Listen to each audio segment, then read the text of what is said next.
Qozog'iston. Jang referisi Halil Mamiyev, Qozog'iston. Kayar Priyev 8 ta jang o'tkazgan, 5 ta g'alaba va 3 mag'lubiyat. Suhrob Mirzavaliyev esa 6 ta g'alaba va 2 mag'lubiyat. Demak, umumiy ko'rsatkich teng, ya'ni janglar soni. Birinchi raund boshlandi do'stlar. Low kick bilan boshladi Mirzavaliyev.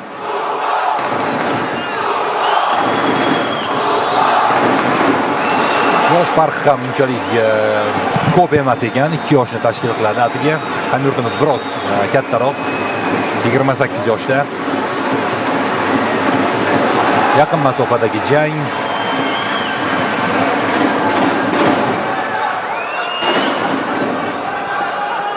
Suhrob Mirzavaliyev Jasur Alijonov shogirdi hisoblanadi.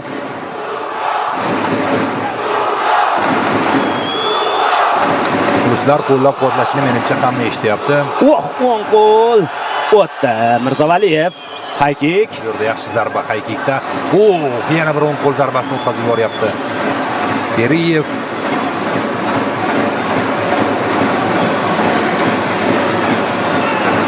Takedowndan yaxshi himoyalanyapti hozircha ham yurtimiz.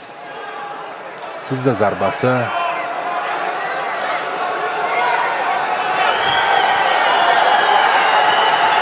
Beriyev hozircha nazoratni ushlab turibdi, mana bu yerda takedownni amalga oshiryapti. Mirzavaliyev jang parteriga ko'chdi do'stlar.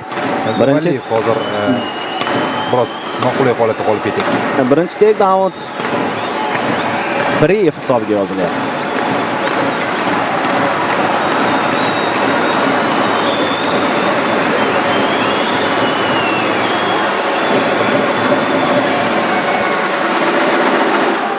Hozircha raqibni yaqin ushlab turibdi.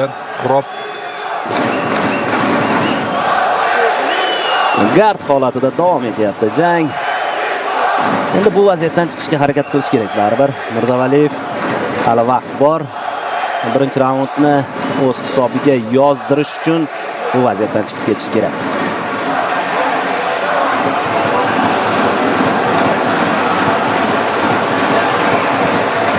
nazorat demak hali hamon davom etyapti Beriyevda, lekin yaxshi tomoni hali ko'p ham talofat yetkaza olgani yo'q. Umuman zarba berishga qo'ygani yo'q. Suhrob raqibni yaqin tutib turibdi va zarba berishga yo'l qo'ymayapti.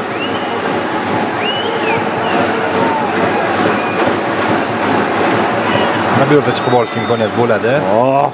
Mana bunday zarbalarni o'tkazib yubormaslik kerak. Baribir bu o'z ta'sirini ko'rsatadi.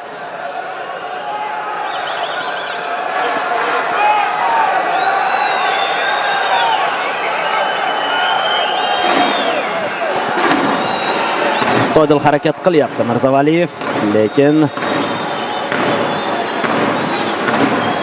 Kayar Priyev nazoratni yaxshi amalga oshiryapti-da.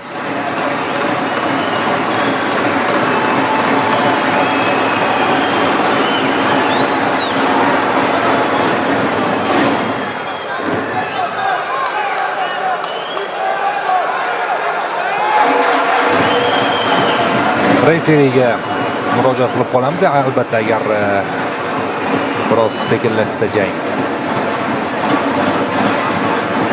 Qo'llarini ham yo'q chiqarib oldi Mirzavaliyev. Deyarli birinchi raund boy berilyapti-da. Biroz o'sha uslublarni qo'llashga harakat qilib ko'rsa yaxshi bo'lardi.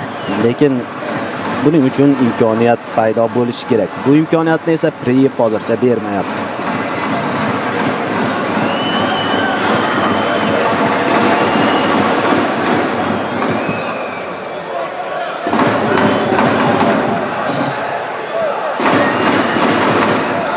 Bu kartda demak 3 ta ozarbayjonlik jangchi bor ekan o'zi. Birinchisi Bahromjon Ro'ziyev bilan durang qayd etdi, ikkinchisi jangi bekor qilindi. Avliyoxon Hamidov bilan jang qilish kerak edi. Aynan uchinchisi Beriyev Suhrob Mirzavaliyev bilan jang qiladi. Oyoqqa tura oldi Mirzavaliyev, lekin vaqt ketib bo'lgandida so'nggi 25 soniya. Birgina aniq zarba jang taqdirini hal qilishi mumkin. O'sha zarbani kutib qolamiz Mirzavaliyevdan. Mayli, hali oldinda 2 raund bor, lekin yana bir takedown yozildi Priyev hisobiga. Mountga o'tib ketishga bermaslik kerak. So'nggi 5 soniya. Mayli, barchasini keyingi raundlarga qoldiramiz Shohruh. Birinchi raund to'liq ustunlik ozarbayjonlik jangchi tomonida bo'ldi.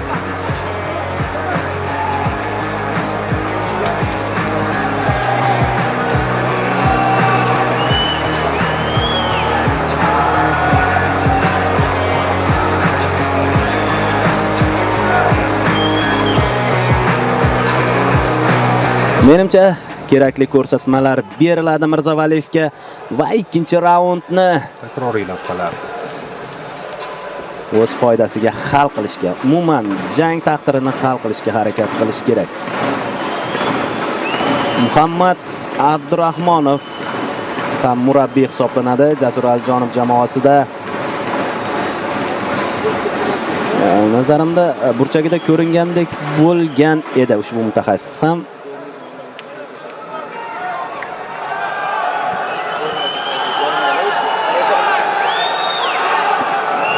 Demak, ikkinchi raund do'stlar. Ikkinchi raundga start berilyapti. Jangchilar qo'l tashlagan holda boshlab berishadi ushbu raundni.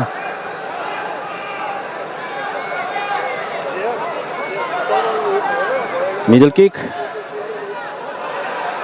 Talik zarba noaniq. Round kick o'xshamadi. Bu safar o'xshamadi. Biroz masofani saqlash kerak Mirzavaliyev. Ko'rdik, Ozarbayjon vakilining kurashi anchagina kuchli ekan. Yaxshi, mana shunday qarshi hujumda tuta olish kerak. Yaxshi, oldingi qo'l. Ajoyib yaxshi zarba chap qo'lda. Seriyalarni ijro etdi. Qo'shimchasiga oyoq zarbasini ham qo'shib oldi. Mana endi bermaslik kerak-da. Mana shu yaqin masofada ikkinchi kerak emasdi o'zi.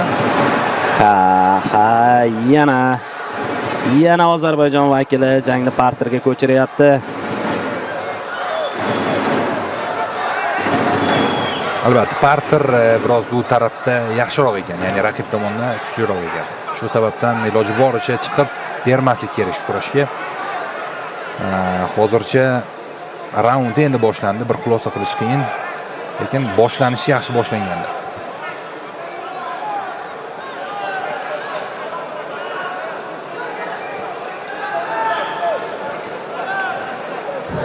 Gard holatida davom etyapti jang. Birinchi raund ssenariysi davom etyapti.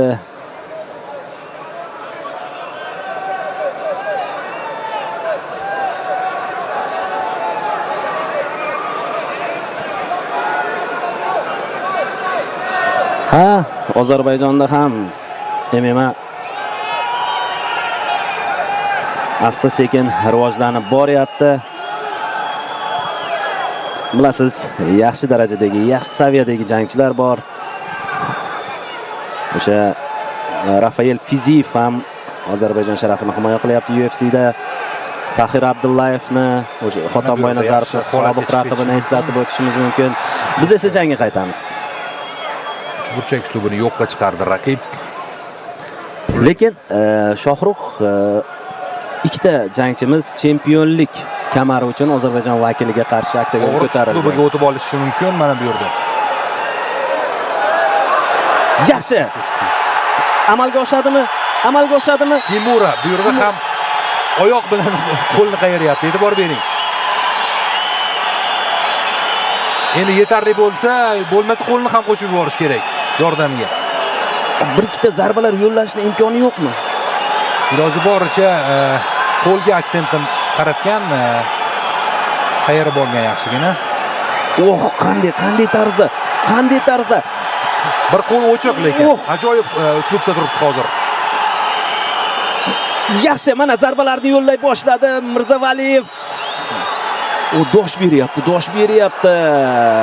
Lekin oltinga teng hozir holat bo'lyapti. Iloji boricha foydalanish kerak. Lekin chiqib oldi, mana qo'llarni chiqarib oldi. Lekin baribir talofat yetdi Shohruh aynan o'sha qo'liga. Umid qilamiz agar qandaydir endi jarohatsiz bo'lsin degan umiddamiz baribir. sport avvalo do'stlik ramzi, bizga hech qanday jiddiy jarohatlar kerak emas. Lekin hamyurtimiz foydasiga o'sha vaziyat hal bo'ldi. Shuni o'zi ham katta natija.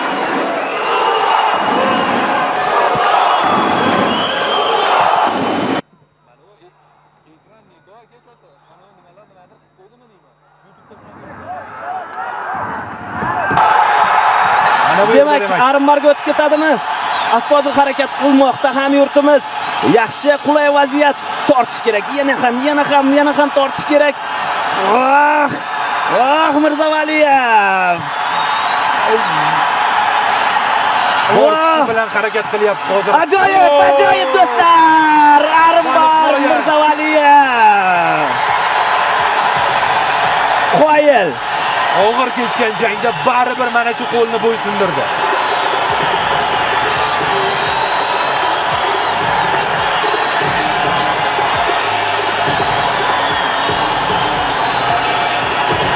Demak, Suhrobbek Mirzavaliyev ushbu jangda submission, ya'ni og'riq uslubi bilan g'alabani qo'lga kirityapti do'stlar. Bizda menimcha ko'pchiligingizda shubha uyg'otayotganda bu raqibning kurash kuchli, bu yoqga nima qilamiz degan masala. Lekin ko'rdingiz, jangni muddatdan avval hakamlar qaroriga bormay yakunlab qo'ydi. Suhrobbek Ha do'stlar.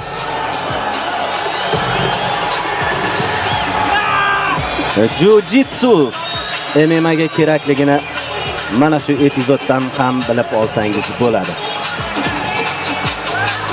Tabriklaymiz Suhrobni, murabbiylarini, yaqinlarini.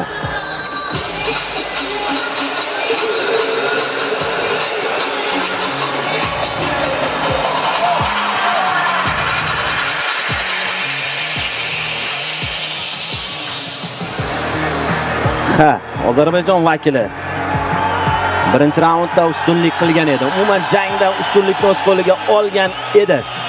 Lekin yakun baribir Mirzavaliyevniki bo'ldi. Eng alamlisi ham mana shunda-da. Hozir ozarbayjonlik jangchini ko'zlarida ko'ryapmiz bunday qayg'uni, chunki u jangda ustunlik qilayotgandi. Va birgina xatosi bilan mana mag'lub bo'lyapti. Hamyurtimiz esa qalbi quvonchga to'ladi. Menimcha ta'riflashga til ham ojiz. Bakir Beshigina bor. Qo'lga og'ritish usuli bilan g'alaba qozondi. Pobedu Bali Fimprion